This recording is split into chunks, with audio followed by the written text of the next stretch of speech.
ከመገኘቱ ልትወጡ ትችላላችሁ። ለዚህ ነው የሳኦል ቤት እየደከመ የዳዊት ቤት ደግሞ ምን እየሆነ እየበረታ ሄደ ሲባል ምስጢሩ ይሄ ነው። ዳዊት ወደ መገኘቱ ሲገባ ሳኦል ደግሞ ከመገኘቱ ወጥቷል። የዳዊት ሕይወት ምን እየሆነ እየጨመረ ሲሄድ ፈተናው እኮ አለ፣ ችግሩ አለ፣ ግን የዳዊት ሕይወት እየጨመረ ነው። ምንድነው ሲባል ዳዊት ሰፈር ቀይሯል። ዳዊት ሰፈር ቀይሯል። ዳዊት አድራሻ ቀይሯል። ሰፈሩ በእግዚአብሔር መገኘት ውስጥ፣ አዳሩ በእግዚአብሔር መገኘት ውስጥ፣ መውጣት መግባቱ በእግዚአብሔር መገኘት ውስጥ። ኧረ እንደዚህ ይሁንላቸው፣ እንደዚህ ይሁንልህ። ከዛ ነገሩ እየጨመረ ሕይወቱ እየጨመረ የሳኦል ቤት ደግሞ እየደከመ ምንድነው ሲባል ለካ ሳኦል መጀመሪያ ከገባበት መገኘት ምን ሆኗል? ወጥቷል። ስለዚህ መገኘቱ የሚገባበትም ነው የሚወጣበትም ነው ማለት ነው። እንደምታውቁት ሳኦል ቀንና ሌሊት ዳዊትን ያሳድደዋል። የዳዊት ሕይወት ዋሻ ለዋሻና ጥሻ ለጥሻ ነው። ዋሻ ለዋሻና ጥሻ ለጥሻ ነው። አንድ ቀን ዳዊት ከሳኦል ፊት ሸሽቶ የተሸሸገበት ከተማ ታወቀና ሳኦል ወደዚያ ከተማ ሊመጣ እንደሆነ ወሬ ወደ ዳዊት ይደርሰዋል። ዳዊት ወሬውን ሰማና የሚገርማችሁ ነገር ወሬ ሰምቶ ተነስቶ መሮጥ ምናምን አልጀመረም። ሳኦል እየመጣ ነው። ሳኦል እንደሚል አዋጅ ነው ያወጣው። ዳዊትን የከተማው ሕዝብ ሁሉ ተሰብስቦ እንዲይዙት ነው አዋጅ ያወጣው። ሳኦል ዳዊትን ሲከተለው 1000 ወታደር ይዞ ነው የሚከተለው። እሱ ብቻ ሳይሆን አሁን ትእዛዙን ከፍ አደረገና በእስራኤል ሀገር ያለ ሕዝብ ሁሉ ዳዊትን አይቶ ማንም ሰው እንዳይሸሽግ አሳልፎ እንዲሰጠናል። ይሄንን ወሬ ዳዊት ሰማና እንደዚህ ወደ ካህኑን እፉዱን አምጣልኝ አለ። እፉድ አመጣለት። ገባና እንደዚህ አለ፣ እግዚአብሔር የሆነ ወሬ ሰምቼ ነበር፣ ሳኦል እየመጣ እንደሆነ ሰምቻለሁ፣ በእውነት ይመጣል አለ። ከዛ እግዚአብሔር ልጅ አይመጣም አላለም፣ ይመጣል አለ። እሺ አለና አሁንም እግዚአብሔር ሆይ ቢመጣስ እንኖርበት ወይም የተሸሸኩባትን ከተማ ያጠፋናል? አዎ ይመጣና ያጠፋናል። አሁንም ዞር አለና እግዚአብሔር ሆይ አለ፣ እሺ እኔ የተሸሸኩባት የከተማ ሰዎች እኔን አሳልፈው ይሰጡኛል አለ። አሁንም እግዚአብሔር አዎ ምላድ ልጅ አሳልፈው ይሰጡሃል አለ። ከዚያ ዳዊት እግር አውጭኝ ብሎ ከሱ ጋር ከነበሩ 600 ከሚጠጉ ሰዎች ጋር ምናምን ነው። ሰውየው አኖይንትድ ቅባት ያለበት ሰው ነው። የተከተሉት ግን ምናምን ሰዎች ናቸው። ሀገር ታስተዳድራለህ ተብሎ የተጠራ እግዚአብሔር የልበሰው ያለ የሚከተለው ግን ምናምን ሰው ነው እና ምናምን ሰዎች ተከትለውታል። 600 ሰዎች ከዳዊት ጋር አብረዋል። ዳዊት ወጣ። ይገርማል፣ የእግዚአብሔር ድምፅ ነው። ከዛ ደስ የሚለኝ አንድ ቃል አለ። ሳኦል ይመጣል። አዎ ይመጣል። የተሸሸኩባቸው ሰዎች እንኳን አሳልፈው ይሰጡኛል። አዎ ይሰጡሃል። ወደ ታች ወርዳችሁ ስታነቡ ግን ሳኦል ቀንና ሌሊት ይፈልገው ነበር፣ እግዚአብሔር ግን በእጁ አሳልፎ አልሰጠውም። ማን ነው ያለ? ቀንና ሌሊት ምን ያደርገው ነበር? ይፈልገው ነበር። እግዚአብሔር ግን ምን አላደረገው? አሳልፎ አልሰጠውም። እንዴት ነው ሕዝብና ንጉሥ እየፈለገ ታልፎ ማይሰጠው? ዳዊት የተሰውሮ ነው የሚሰወረው፣ ዋሻ ውስጥ ነው። ወረኞች መጥተው አይተው ለሳኦል መጥተው ይነግሩታል። ሳኦል ይመጣል ግን አያገኘው። አንድም ቦታ ሳኦል ዳዊትን አግኝቶት አያውቅም። ሳኦል ወሬ ሰምቶ ዳዊት ወዳለበት ይመጣል። ሲመጣ ግን እዛ ዳዊት የለም። እዛ ዋሻ ተደብቋል ይባላል። ሳኦል ይመጣል። እዛ ዋሻ ውስጥ ሳኦል መጥቶ ዳዊትን አያገኘው። ዳዊት በተደበቀበት ስፍራ ሁሉ ወረኞች አሉ። እሱ የተደበቀበት ከተማ ሰዎች እንኳን አይታመኑለትም፣ አሳልፎ ይሰጡታል።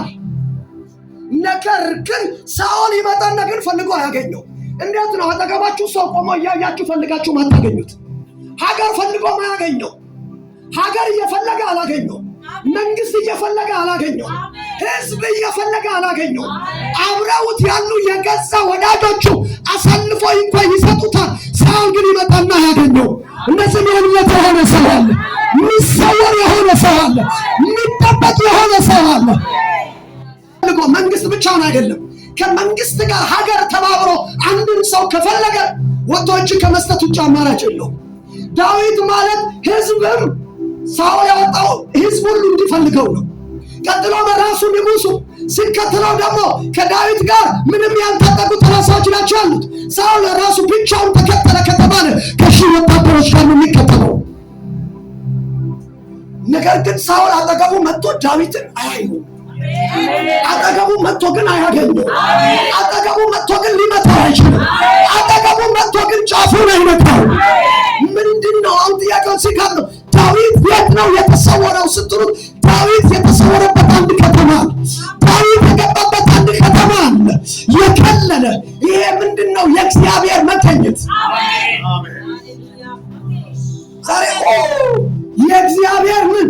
የእግዚአብሔር መገኘት። ሰውየው የተሰወረው በእግዚአብሔር መገኘት ውስጥ ነው። የሚገርማችሁ ነገር በእግዚአብሔር መገኘት ውስጥ ስትሰወሩ የሚፈልጋችሁ አያገኛችሁ። ትፈለጋለህ ግን አትገኝም በሉት። የሆነ የምትሰወርበት ከተማ አለ በለው። የሆነ የምትጠበቅበት ከተማ አለ። የሆነ የምትሸሸግበት ከተማ አለ። ማነው ጮኸ አሜን ያለኝ? የሆነ ሰው አለ። ነገራችሁ ይሰወራል። ነገራችሁ ይሰወራል። ነገራችሁ ይሰወራል። የእናንተ የሆነ ያብት ይጠበቃል። እግዚአብሔር የሚሰውረው ሰው አለ። ጤናሽ ይሰወራል። ሰላምህ ይሰወራል። ሀብት ይሰወራል። ያንተ የሆነ ያብት ይሰወራል። ዳዊትን የሆነ ሰው አግኝቶት ኢንተርቪው ቢያደርገው አንደኛ ሳሙኤል ምዕራፍ 23 ላይ የተጻፈውን ቃል እያነበበ ሳኦል ቀንና ሌሊት እየፈለገ ለምንድን ነው ያላገኘ ብሎ አንድ ሰው ዳዊትን ቢጠይቀው እንደዚህ ይላል፣ በመከራዬ ቀን፣ በዚያ በጭንቄ ቀን፣ በዚያ በሚፈተንበት ቀን የት እንደተሸሸኩ ታውቃለህ?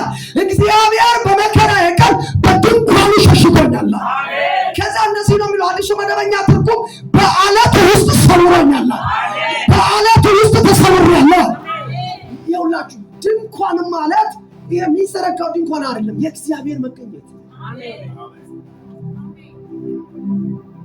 ዓለቱ ደግሞ ማን እንደሆነ አውራችሁ። በዓለቱ ውስጥ ሰውየው እኔ አሁን የሚገርመኝ ማለት ነው ይሄ መገኘት አውራችኋለሁ። በደው መገኘት የተባለው የሚገርመኝ ነገር በአዲስ ኪዳን ኮንቴክስት ሰዎች በኢየሱስ ክርስቶስ አምነው የሚገኙበት ስፍራ ነው። በኢየሱስ ክርስቶስ በማመን የሚገኙበት ስፍራ ነው ይሄ መገኘት። ነገር ግን ክፍል መጽሐፍን ስታነቡ ዳዊትን እዛ ስፍራ ታገኛላችሁ፣ ኢዮብን እዛ ስፍራ ታገኛላችሁ፣ የብሉይ ኪዳን አማኞችን እዛ ስፍራ ነው የምታገኟቸው። ብዙዎች ወደዚህ መገኘት ገብተዋል። በምን ምክንያት ነው የገቡት? ምስጢሩ ግልጽ ነው፣ አውራቸዋል። ነገር ግን ከሚገርመኝ ነገር አንዱ እዛ አሮጌ ኪዳን ውስጥ ሆነው በዚህ መገኘት ውስጥ ኖረዋል። ግን ይሄ ወደዚህ መገኘት የሚገባው አዲስ ኪዳን ላይ ሲሆን በኢየሱስ በማመን ነው። መንገዱ ይሄ ነበር። እነዚህ ሰዎች ግን እዛ ወደ ተስተመንት ላይ ሆነው በዚህ መገኘት ውስጥ ይኖሩ ነበር። እና ዳዊት መገለጡን ተመልከቱ። እንደዚያ እግዚአብሔር አለ እኔን በድንኳን ውስጥ ሸሽጎኛል። ለዚህ ነው ቀንና ሌሊት ሳኦል እየፈለገ ማያገኘኛል፣ ሞት እየፈለገ ማያገኘኝ፣ ጥፋት እየፈለገ ማያገኘኝ። የተሰወርኩበት ድንኳን ምን ማለት ነው? እስቲ አብራራልኝ ካላችሁ ያ ማለት ድንኳን ማለት የእግዚአብሔር መገኘት። ከዚያስ ዓለቱ ማን ነው ስትሉት ዓለቱ ክርስቶስ ነው። ዳዊት ብሉይ ኪዳን ላይ ሆኖ እኔ አለ በክርስቶስ ውስጥ ተሰውሬያለሁ አለ። አንድ ነገር እንድትዙልኝ የምፈልገው ዳዊት የት ነው የተደበቀው የሚለው ነገር ማለት ነው። የት ነው የተሸሸገው? በጌታ ፊት ነው ማለት ነው። ጤንነታችሁ፣ የሥራ ህይወታችሁ፣ አገልግሎታችሁ፣ የእናንተ የሆነ ነገር ሁሉ እንዲሰወር ከፈለጋችሁ መገኘት ውስጥ ነው መኖር ያለባችሁ። ማለት ካላችሁ ዳዊት የሆነ ጊዜ ምን አለ? በተከበበ ከተማ የሚያስደንቅ ምሕረት በእኔ ላይ የቀለጠ አለ እግዚአብሔር ምን ይሁን ይመስገናል። ከተማው እኮ የተከበበ ነው። በምን? በጥፋት፣ በምን? በሞት።